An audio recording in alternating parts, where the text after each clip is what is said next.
We have Sandy Fletcher joining us. Sandy is the lead for EVA or spacewalking systems for Expedition 34, and we're really happy to have her here. Welcome. Good morning. Thank you for having me. Sandy, you've been working this week with the crew on orbit as they did some pre-planned procedures on cleaning the spacesuits or getting them ready so that they're always at the ready. It's part of something called the International Space Station Testbed for Analog Research. Can you explain a little bit about what that's all about for us? Sure. It's learning what we can do for our next generation in space. And right now, the ISS is a great environment where we have a crew on orbit working and living in space, and we can learn from that experience. We used to do shuttle flights, which were a couple weeks long. They were very hectic, very fast-paced. Crew had a lot of things to do in a short time to do them in. Now we have guys living on orbit, men and women, for 6 months at a time, and we've got to learn how to do that. And what's nice is we have immediate comm with these guys. So if they have a question, they can call down right away and we can answer them right away. And we have data most of the time, so we can watch over their shoulder. But when we start going out into further reaches, so when we go to the moon and Mars and maybe even asteroids, there's going to be a comm delay, and that means not only will they have to wait for answers via comm, but we won't be able to watch the data in real time. So just like the guys who drive the rovers on Mars, they have to send up a whole bunch of commands and then hope that they work. We have to rely on our astronauts to make sure that they can handle whatever happens nominally and off nominally without as much help as we've been giving them in the past. So ISTAR, which is this ISS testbed for analog research, is trying to do that and mimic that so we can learn lessons while we still have data and comm with the crew, but see how they're going to react when they don't have us to talk with. Okay. You mentioned communications delays. How long would those be if you're going to Mars or an asteroid? They can be several minutes long, so we do need to have people being able to make a quick decision. If something goes wrong, do we have to save the system? Do we have to wait until somebody takes a look at it?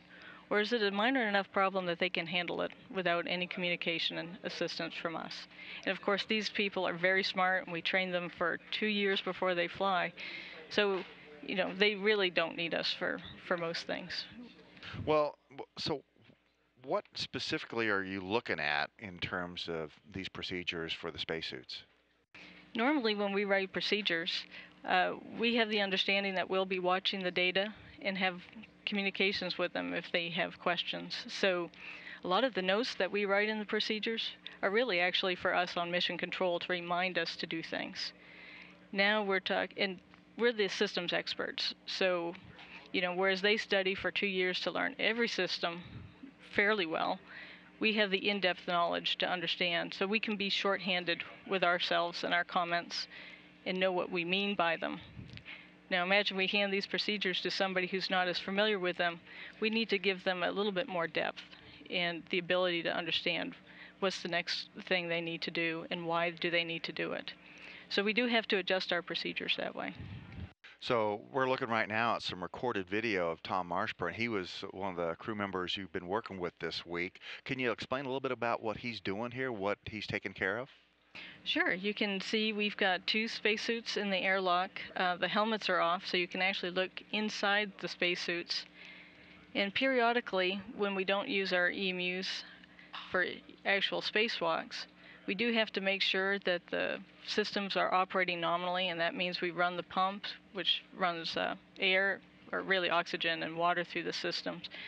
We found, again, because we were actually doing it, we had a period of a couple years where we had suits on orbit, and we didn't use them.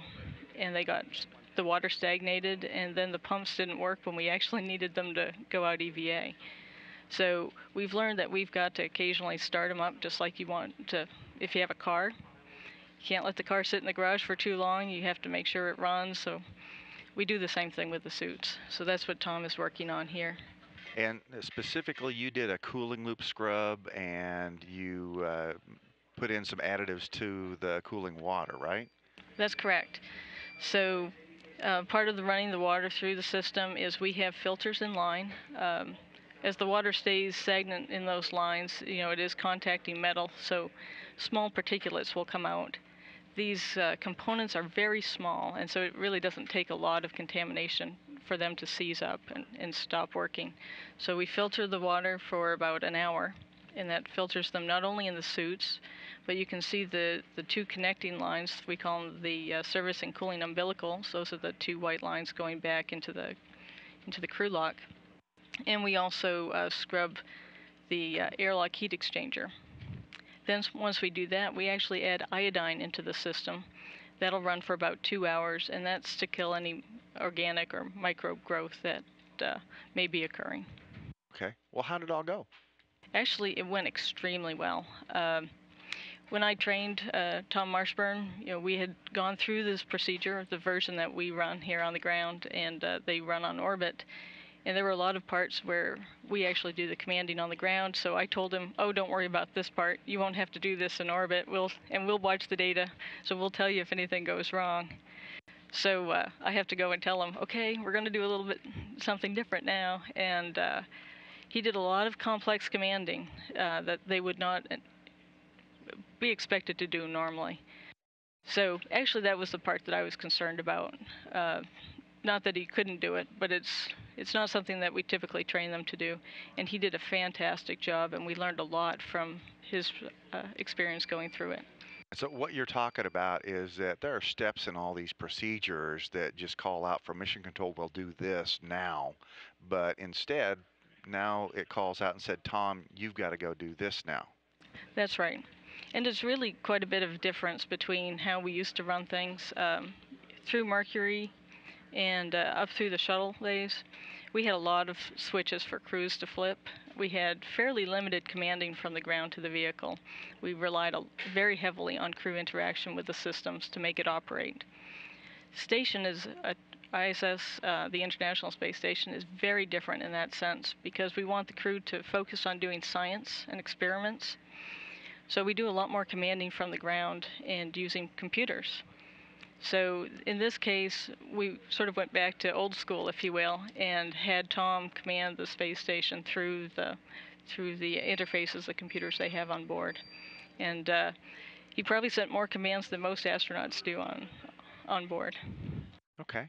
Well, Sandy, tell us a little bit about yourself. Where are you from, and where'd you go to school, and how'd you get into the space business?